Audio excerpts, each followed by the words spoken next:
završava. Boca i lutkica, dođi i uživaj. Duga. Jednog sumornog sunčanog dana Buba Mara, Lutkica i Puž Boca sedeli su tužno pod jednim listom. Odjednom je zasijalo sunce, ali letnji pljusak nije prestao. Odjednom se na nebu pojavila Duga. Divna je. Boca je odlučio da se popne na Dugu i da se spusti niz nju. Prvi pokušaj nije bio uspešan. Bolje da pokušam sa druge strane, reče Boca. Boco, veruj mi, ne možeš da se popneš na Dugu, reče Lutkica uzbuđenom Pužu. Onda je Boca smislio novi plan. Upotrebit ću merdevine. Oh, Boco, mislim da ti to nije dobra ideja, reče Lutkica uznemireno. Lutkica je bila u pravu. Boca se naljutio. Lutkica je počela da ga moli. Dođi, hajde da se igramo nečeg drugog. Boca i dalje nije odustajao. Gledaj, Lutkice, siguran sam da odavde mogu da skočim na vrh. Ali ni ovaj plan nije uspeo. Lutkica otrča do Boce. Jesi li dobro? Upita ga. Jesam, durio se Boca. Boca je bio jako tužan i Lutkica je sve pokušala da ga razveseli. Evo ti malo cveća, rekla je ljubazno, ali Bocu to nije utešilo. U međuvremenu kiša je prestala, a Duga nestala.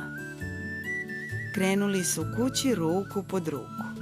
Lutkica je nastavila da teši malog Puža. Razvedri se, Boco. Preko sutra ti je rođendan. Sigurna sam da ćeš dobiti prelepe poklone. Lutkica je dobila sjajnu ideju kada je stigla kući. Napravit ću Dugin tobogan za Bocu, rekla je sebi. Onda će se njegov san ostvariti i moći će da se spusti niz Dugu. Baltazar Pčela i leptirica Heder su joj pomogli. Obojili su tobogan bojama Duge. Umotali su ga u žuti papir i stavili plavu traku. 3 prijatelja su čak napravila tortu za Bocu. Kada je došlo vreme, Baltazar i Heder odveli su Bocu do Lutkine kuće, gde je sve bilo spremno za rođendansku zabavu. To je tek sad.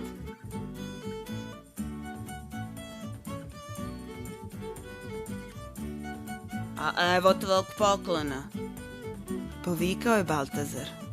Lutkica je dala Boci čokoladnu tortu.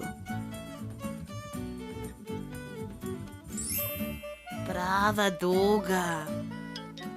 Dugin tobogan. Mogu li da ga isprobam?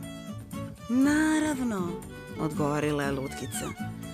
Boci se jako svideo Dugin tobogan. Spuštao se iznova i iznova. Heder i Baltazar su bili toliko srećni da su plesali naokolo. Znaš, Lutkice, reče konačno Boca. Jako je lep poklon. Hvala ti. Puno drugara došlo je kasnije da proslave Bocine rođendan.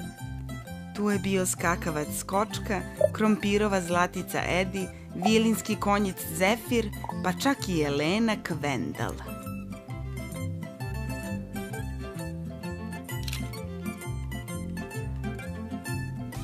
Mali Puž je svima dao da se spuste niz njegov tobogan. Boca, Lutkica i njihovi drugari igrali su se na toboganu do kasno. Boca je tog dana srećan otišao u krevet. Kakav rođendan! Srećno je uzdahnuo.